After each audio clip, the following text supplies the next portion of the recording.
नमस्कार दोस्तों, मेरा नाम है राहुल। तो दोस्तों आज हम बात करने वाले हैं 28/2/2024 को जो आपका एसएससी जीडी का एग्जाम लिया गया था। उसके अंदर जो आपकी शिफ्ट 4 हुई थी उसके अंदर जितने मैथ क्वेश्चन पूछे गए थे, आज के इस वीडियो के अंदर हम उनका फुल डिटेल्स और उसके ऊपर हम बात करने वाले हैं। तो बिना किसी तरह के इस वीडियो को स्टार्ट करते हैं, चलते हैं आपके सबसे पहले क्वेश्चन पर। सबसे पहले क्वेश्चन आपसे और पूछा गया था कि उस त्रिभुज का क्षेत्रफल ज्ञात कीजिए जिसका परिमाप 110 सेंटीमीटर है और जिसकी भुजा 2, 4 और 5 के अनुपात में। देखो कैसे सॉल्व करेंगे। अगर आपको पता होना चाहिए, बेसिक सा क्वेश्चन है कि अगर 3 भुजा है, अगर उन सबका जो यहाँ पर रेशियो दे रखा है वो आपको ये दे रखा है, परिमाप आपको ये दे रखा है। और परिमाप होता क्या है, तीनों भुजा का योग होता है। अगर तीनों भुजा यहाँ पर 2x, 4x और 5x अगर मैं मानूँ तो यहाँ पर सभी भुजाओं का योग कितना होगा, बोलोगे 11x होगा कि नहीं होगा, होगा। यानी कि 11x की वैल्यू 110 हो गई, नहीं हो गई, हो गई। तो एक x की वैल्यू कितनी हो जाएगी, आप लोगों की 10 हो जाएगी। ठीक है, अंत तक आप लोगों को बिल्कुल सही बात है। उसके अंदर में बोला जा रहा है आपसे यहाँ पर कि उस त्रिभुज का क्षेत्रफल ज्ञात करो। अगर x की वैल्यू 10 है ना, x की वैल्यू 10 है, समझो इस बात को। तो भुजा कौन कौन सी रेशियो में हो जाएगी, आप लोगों की 20 हो जाएगी, दूसरी भुजा 40 हो जाएगी और तीसरी भुजा 50 हो जाएगी, नहीं हो जाएगी, हो जाएगी। अब ये जो यहाँ पर त्रिभुज बनेगा, ये कौन सा त्रिभुज बनेगा आपका, यहाँ पर आप बोलोगे एक विषमबाहु त्रिभुज बनेगा, क्योंकि आपकी तीनों भुजा असमान है और कोई ट्रिपलेट भी नहीं बन रहा है इसके अंदर। और समद्विबाहु त्रिभुज भी नहीं हो सकता क्योंकि दोनों भुजा बराबर नहीं है, कोई भी दो भुजा बराबर नहीं है इन शॉर्ट, है ना। तो इसका आंसर ये है विषमबाहु त्रिभुज। और विषमबाहु त्रिभुज का क्षेत्रफल कैसे निकालते हैं, आप लोग यहाँ पर आपको निकालना पड़ेगा हीरोन का सूत्र। आप लोगों को बिल्कुल सही बात है। तो हीरोन का सूत्र क्या होता है, आप लोग √S, S माइनस का A, S माइनस का B और S माइनस का C होता है। अब S क्या होता है, S होता है यहाँ पर सेमी पैरामीटर यानी कि अर्ध परिमाप। परिमाप कितना होगा इन सबका, आप बोलोगे यहाँ पर 110 है, तो सेमी पैरामीटर क्या होगा, इसका परिमाप के अंदर 2 का भाग देते हैं। यानी कि हम क्या करेंगे, यहाँ पर S की वैल्यू कितनी होगी, आप बोलोगे 55 होगी, है ना। यानी कि तीनों भुजाओं को जोड़ूंगा, उसमें 2 का भाग दूंगा तो मेरे पास सेमी पैरामीटर यानी कि अर्ध परिमाप निकल जाएगा, यानी कि S की वैल्यू आ जाएगी। आप बोलोगे बिल्कुल सही बात है, हमारे पास S की वैल्यू आ गई। देखो सारी वैल्यू हमारे पास अब है। S की वैल्यू 55 दे रखी है, A की वैल्यू 20 है, B की वैल्यू 40 और C की वैल्यू कितनी है 50। वैल्यू पुट करते हैं तो आपके पास कितनी वैल्यू बनेगी, आप लोग की 55 बनेगा। 55 में से 20 घटाऊंगा तो 35 बनेगा। 55 में से 40 घटाऊंगा तो 15 बचेगा और 55 में से 50 घटाऊंगा 5 बचेगा। ठीक है, अंत तक आप लोग बिल्कुल सही बात है। मेरे पास स्पेस नहीं है तो मैं इसको उड़ा देता हूँ, मेरे पास इसका कोई काम भी नहीं है वैसे, है ना। अब अगर आप इसको सॉल्व करेंगे तो 55 की जगह 55, देखो जो कॉमन आ जाए वो निकाल दो। यहाँ पर 5 कॉमन आ जाएगा क्योंकि 5 इसके अंदर भी और 15 का लिख सकता हूँ मैं यहाँ पर। आप लोग 5 × 3, तो इन दोनों में से 5 मैंने निकाल दिया और 5 मैंने बाहर रख दिया। अब मेरे पास इन दोनों को सॉल्व करने पर कितना बना हुआ है, आप लोग 3 बना हुआ है। ठीक है, मैंने इसको यहाँ पर रख दिया। अब अगर मैं इनको सॉल्व करूँ तो यहाँ पर कितना बनेगा, आप लोग 5 × 7 बनेगा। इसको सॉल्व करूँगा तो 5 × 11 बनेगा। ठीक है कि नहीं है बात, आप लोग बिल्कुल सही बात है। तो देखो अगर आप अब ध्यान से देखेंगे यहाँ पर तो 5 और 5 2 बार आ गया, यानी कि 1 और 5 बार आ जाएगा, नहीं आ जाएगा, आ जाएगा। अब अंदर कितना बचा हुआ है, आप लोग 11 बचा हुआ है, 7 बचा हुआ है, 11 बचा हुआ है, 7 बचा हुआ है। ठीक है, यहाँ तक आप लोग बिल्कुल सही बात है, इसको उड़ा दो, अब हमारे पास इसका कोई काम नहीं है। तो यहाँ पर कितना बचेगा, 12, आप लोग 25 बचेगा क्योंकि 5 × 5 25 हो जाएगा। 11 7 कितने होते हैं, 77 होता है। 77 × 3 कितना हो जाएगा, आप लोग 7 के 21, 2 हाथ से लगेगी, 7 के 21, 21 और 2 23, 231 आ गया कि नहीं आ गया, आ गया, यही आपका आंसर है। ठीक है, समझ में आया होगा, आई होप आपको। ऑप्शन दूसरा करेक्ट है। वैसे तो फॉर्मूला बेस्ड था लेकिन थोड़ा कैलकुलेटिव सवाल था। ठीक है, तो चलता है आपके अगले क्वेश्चन पर। अगले क्वेश्चन पर चलता है। अगला क्वेश्चन आपसे अब बोला जा रहा है कि 45% छूट के बाद में एक साइकिल जो है 5060 में बेच दी जाती है। तो साइकिल का अंकित मूल्य ज्ञात करना है। किस प्रकार सॉल्व करेंगे, फाइनल सेलिंग प्राइस क्या दे रखा है क्वेश्चन के अंदर, 5060 दे रखा है। अंकित मूल्य हमें ज्ञात करना है, मान लेते हैं MP याद करना है। कितने परसेंट छूट दी, 45% की, यानी कि मार्क प्राइस के कितने परसेंट में आपने सामान बेचा, 55% में। सॉल्व करेंगे अगर आप इसको तो 11 से काटेंगे, 11 पंजे 55 होता है, 11 चौके 44 होता है, 11 चौके 66 होता है, 460 आएगा नहीं आएगा, आएगा। 5 9 45 होता है, 5 2 10 होता है। 92 × 100 बचेगा कि नहीं बचेगा, बचेगा, यानी कि 92 में से करेक्ट आंसर। अगले पे चलता है। अगला बोला जरा आपसे, यदि किसी शहद की कीमत में 15% की वृद्धि हो जाती है तो गृहिणी को शहद की खपत में कितने % कमी करनी चाहिए ताकि खपत यानी खर्च में वृद्धि ना हो। मान लो कि शहद है, पहले शीशी 100 रुपये की आती थी, अब 115 की हो गई है। एक उससे वाइफ है, मान लो कि आपकी मम्मी है, उनको वापस 100 रुपये का पर खर्चे लाना है, यानी कि वापस शहद की डब्बी 100 रुपये में ही लेनी है, तो उनको कितने % शहद जो है कम लाना पड़ेगा, वो आपसे पूछा रहा है। देखो 15 की कमी करनी पड़ेगी कितने पर, आप लोग नए रेट पर 115 पर इंटू करेंगे 100, क्योंकि हमेशा छूट हमेशा किस पे दी जाती है, आप लोग मार्क प्राइस पे दी जाती है।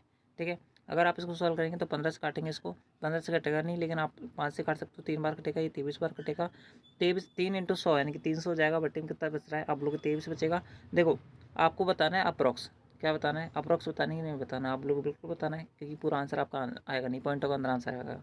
23 से कम 23 होता है, कितना बचेगा, 7 0 बचेगा, नहीं बचेगा, बचेगा। 13 69 होते कि नहीं होते, होते हैं, यानी कि 13 पॉइंट समथिंग आंसर आएगा। 14 के अप्रॉक्स ही नहीं पहुँचने वाला, यानी कि ऑप्शन 3 करेक्ट है। अगले पे चलता है। अगला बोला जा रहा है आपसे यहाँ पर, यदि 50% और 10% की दो क्रम की छूट दी जाती है तो अंकित मूल्य और विक्रय मूल्य का अनुपात कितना है। देखो मान लो कि एक वस्तु है जिसका जो मार्क प्राइस है वो 100 रुपये, आपने दी 50% छूट, यानी कितने परसेंट छूट दे दी आपने यहाँ पर, आप लोगों को 50 रुपये की छूट दे दी और 50 रुपये उस पर अभी भी लिखा हुआ है। उसके अंदर 10% की और छूट दे दी, यानी कितने रुपये में बेच दिया आपने माल, आप लोगों को 45 रुपये में बेच दिया। तो अंकित मूल्य और विक्रय मूल्य का अनुपात कितना होगा। तो अंकित मूल्य कितना था 100, विक्रय मूल्य कितना है 45, काटेंगे अगर आप 5 से इसको तो 20 आ जाएगा कि नहीं आ जाएगा, आ जाएगा। ऑप्शन दूसरा करेक्ट है। अगले पे चलता है। अगला बोला जरा आपसे पर DEF है ना, DEFG का जो औसत है वो इतना है ना। डी और ई का औसत 14 है तो एफ और जी का औसत कितना है। देखो बिल्कुल घटिया क्वेश्चन है, कुछ नहीं करना। अगर DEFG है ना ये है, इन सब का एवरेज जो है वो अगर 40 है तो टोटल नंबर कितना हो जाएगा, आप बोलोगे 160 हो जाएगा, नहीं हो जाएगा, सभी का सम इतना होगा। डी और ई का औसत अगर 14 है तो दोनों संख्या को योग कितना हो जाएगा, आप बोलोगे 28 हो जाएगा, नहीं हो जाएगा, हो जाएगा। तो आपसे यहाँ पर एफ और जी पूछ रहा है, एफ और जी इनका एवरेज पूछ रहा है, तो 160 बनेगा नहीं बनेगा, बनेगा। एफ और जी कितना बनेगा, इन दोनों का सम आप लोग 160 माइनस का 28, यानी कि आपके पास वैल्यू बनेगी 2, उसके अंदर बचेगा 132, बनेगा नहीं बनेगा, बनेगा।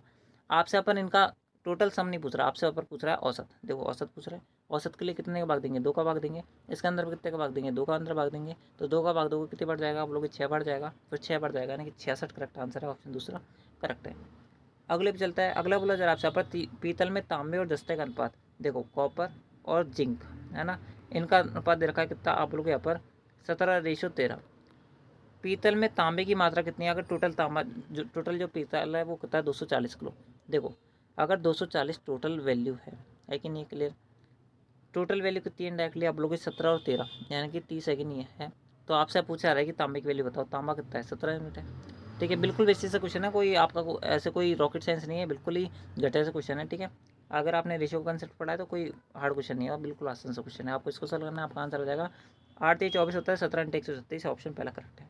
मैं तो बहुत धीरे धीरे बता रहा हूँ आपको ताकि समझ बैठे, फिर भी आपको समझ नहीं बैठ रहा तो मेरे भाई आपको बेसिक बहुत ज़्यादा कमजोर है, आप वापस रिवीजन करें अपने नोट्स का। देखो अगला क्वेश्चन आपसे बोला जा रहा है कि निम्नलिखित में से कौन सी संख्या 24 से विभाजनीय है। यहाँ पर है ना नोट पूछ रहा है ना, नोट पूछ रहा है। देखो 24 से विभाजनीय यानी कि वो 3 से विभाजनीय होनी चाहिए या फिर 8 से विभाजनीय होनी चाहिए, इन दोनों में से किसी एक नंबर से विभाजनीय होनी चाहिए या फिर दोनों से विभाजनीय होनी चाहिए, तो वही हमारा आंसर हो जाएगा। बात करें पहले ऑप्शन की, सबसे पहले हम चेक करते हैं 3 का मल्टीपल। तो देखो पहले ऑप्शन के अंदर बात करें तो 4 और 5, 5 और 2 7, 7 और 8 कितने होता है 15, पहला तो 3 से विभाज्य। दूसरे के अंदर बात करते हैं 8 4 12, 3 से विभाज्य। तीसरे के अंदर बात करें 4 और 5, 5 और 4 9, 9 8 कितने होता है 17, यानी कि 3 से विभाज्य है, यानी कि ये वाला आंसर नहीं है, यानी कि ये वाला 24 से विभाज्य है और यही हमारा आंसर है, यानी कि ऑप्शन थर्ड करेक्ट है। अगले पे चलता है। अगला बोला जा रहा है आपसे यहाँ पर सारा जो है $5000 की धनराशि 10% वार्षिक साधन ब्याज की दर पर निवेश करती है, वह धनराशि याद करो जो उसे 3 वर्ष के बाद में अंत में प्राप्त होगी। देखो 10% रेट ऑफ इंटरेस्ट मिल रहा है कितने पर, 5000 पर। ठीक है, 3 साल के लिए, बटा 100 कर दो, 2 जीरो से 2 जीरो कट जाएगा, 5 से 15, 15 × 100 1500, यानी कि 1500 को उसको क्या मिलेगा, आप लोग को ब्याज मिलेगा। 1500 को टोटल ब्याज मिलेगा, 5000 रुपये उसने निवेश किए थे, तो टोटल राशि कितनी मिलेगी 6500 रुपये, ऑप्शन थर्ड करेक्ट है। अगले पे चलता है। अगला बोला जरा आपसे पर रमेश जो है स्कूटर से 45 किलोमीटर प्रति घंटे की चाल से चलता हुआ अपने कार्यालय पहुंच जाता है। ठीक है, और 10 मिनट पहले पहुंच जाता है। यदि वह 30 किलोमीटर प्रति घंटे की चाल से चले तो वह 10 मिनट देरी से पहुंचता है। तो समान समय पर कार्य पर पहुंचने के लिए स्कूटर की चाल कितनी है, यानी कि सामान्य समय पर पहुंचना है उसको। देखो जब वो दोनों में दूरी तो समान है कि नहीं है ना, दोनों देखो घर से यहाँ पर कहाँ जा रहा है, ऑफिस जा रहा है, दूरी तो दोनों में समान है, आपको पता होनी चाहिए। जब दूरी समान होती है तो 4 इंटू क्या होता है, आप लोगों के समय होता है कि नहीं होता, होता है कि नहीं, बात क्लियर, आप लोगों को बिल्कुल सही बात है। चाल 45 से जा रहा है तो उसको 10 मिनट पहले पहुंच जा रहा है। मान लो कि उसका नॉर्मल टाइम है x समय, उसके 10 मिनट पहले पहुंच रहा है। अगर मैं इसमें यहाँ पर 10 घटा दूँ है ना, टोटल समय में अगर मैं यहाँ पर 10 घटा दूँ तो मेरे पास क्या वैल्यू आ जाएगी, नॉर्मल टाइम आ जाएगा, नहीं आ जाएगा, आ जाएगा। ये मिनट के अंदर है, किलोमीटर पर आवर के अंदर है, किलोमीटर पर आवर के लिए मैं किसका भाग दे देता हूँ, उसको 60 का भाग कर देता हूँ, नहीं कर देता हूँ, आप लोग बिल्कुल कर देता हूँ, क्योंकि आपके मिनट के अंदर है और किलोमीटर पर आवर के अंदर कन्वर्ट करने के लिए, मिनट को आवर के अंदर कन्वर्ट करने के लिए 60 का भाग देना पड़ेगा, नहीं देना पड़ेगा, आप लोग बिल्कुल देना पड़ेगा।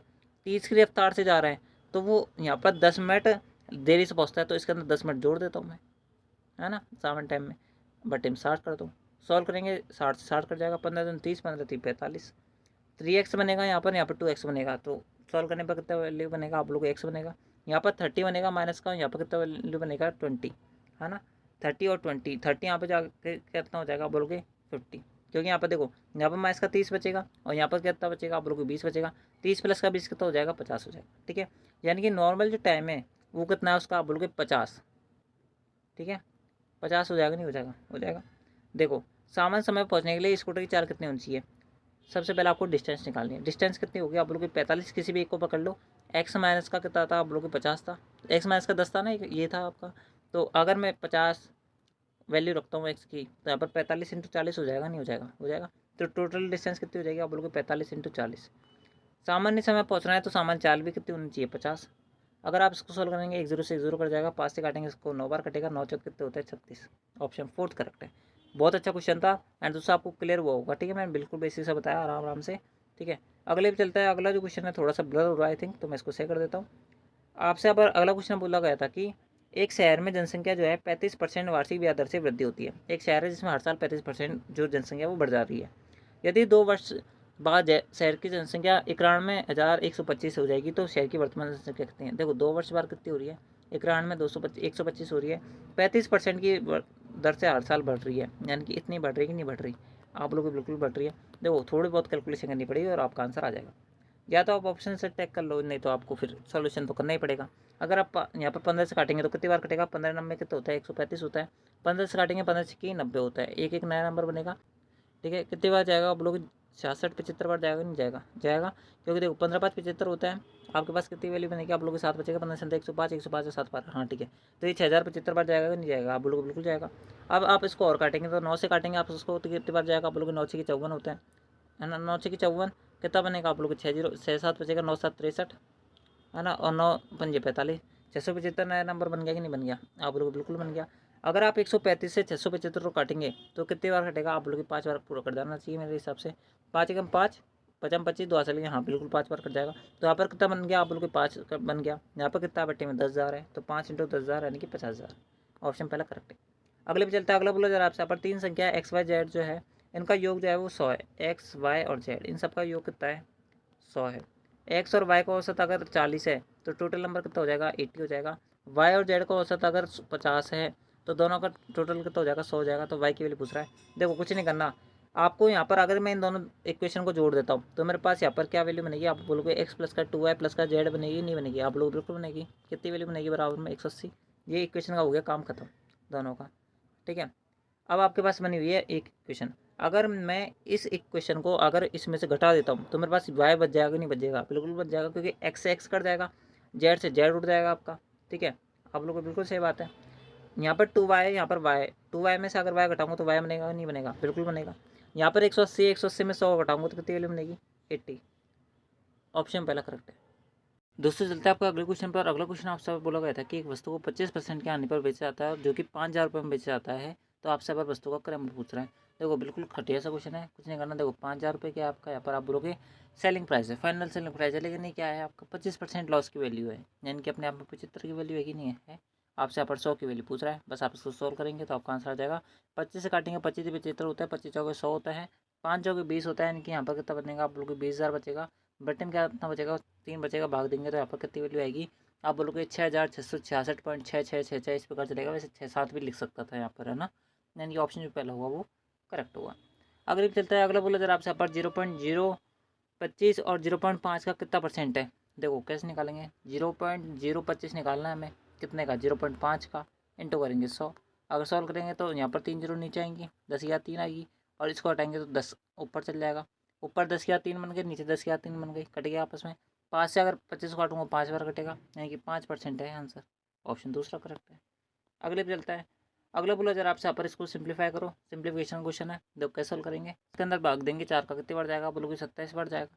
प्लस आगे चल रहा है 428, ठीक है, अंत तक। उसके अंत में 32 इंटू 3 कितना होता है? आप बोलोगे 32 3 होता है, 3 6 3 3 9 96। अब अगर इन दोनों को जोड़ेंगे तो कितनी वैल्यू आएगी? आप बोलोगे 8 7 15, 42 और 2 44 और 1 45। माइनस करना पड़ेगा 96। 15 में 6 गए तो कितना बनेगा? आप लोग 9 जो है वो यूनिट डिजिट बनेगा, यानी कि इकाई का अंक बनेगा, यानी कि ऑप्शन फोर्थ करेक्ट है। ठीक है, अगले पे चलता है। अगला बोला जरा आपसे, पर निम्नलिखित में से कौन सा जो है वो 36 से विभाज्य नहीं है? देखो 36 से विभाज्य नहीं, यानी कि 36 से कटने वाला कौन सा नंबर नहीं है, वो आपसे पूछा रहा है। 36 के अंदर क्या छुपा दिख रहा है? आप लोग 9 और 4, यानी कि जो भी आंसर आएगा वो 4 का मल्टीपल नहीं होगा या फिर 9 का मल्टीपल नहीं होगा। ठीक है, आप लोगों को बिल्कुल सही बात है, तो हम चेक कर लेते हैं। बात करें सबसे पहले 4 के मल्टीपल चेक करते हैं, तो 4 के मल्टीपल 4 ऑप्शन है, यानी कि 9 के मल्टीपल के अंदर ही हमें अपना मिलेगा, यानी कि 9 का मल्टीपल हमें चेक करना है डायरेक्टली। देखो पहले ऑप्शन के अंदर बात करें 9 का मल्टीपल नहीं है, क्योंकि अंकों का जो योग है वो क्या नहीं है 9, या फिर 9 का कोई गुणज नहीं है, यानी कि ऑप्शन जो पहला है वही करेक्ट है। आगे हमें चेक करने की जरूरत नहीं है। बाकी आप सभी ऑप्शन को जोड़ेंगे, या तो वो कोई 9 मिलेगा, या फिर 9 का कोई मल्टीपल जैसे 18, 27, या फिर और कुछ मिल जाएगा। ठीक है, तो ऐसे आप इसको चेक कर सकते हैं। बाकी ऑप्शन पहला करेक्ट है ना, आप चेक कर लेना। बाकी आगे आप, ठीक है, अगले चलता है। अगला बोलो जरा आप पर ए जो है काम को 27/2 दिन में पूरा कर सकता है। ए जो है 27/2 दिन में उस काम को पूरा कर सकता है। बी जो है उसी काम को ए द्वारा लिए गए समय के आधे समय में पूरा कर सकता है। बी जो है, देखो ए द्वारा कितना समय लिया जा रहा है, आप बोलोगे 27/2 दिन, इसका आधा समय कितना होगा, आप बोलोगे 27/4 दिन। ठीक है, अंत तक आप लोगों को बिल्कुल सही बात है।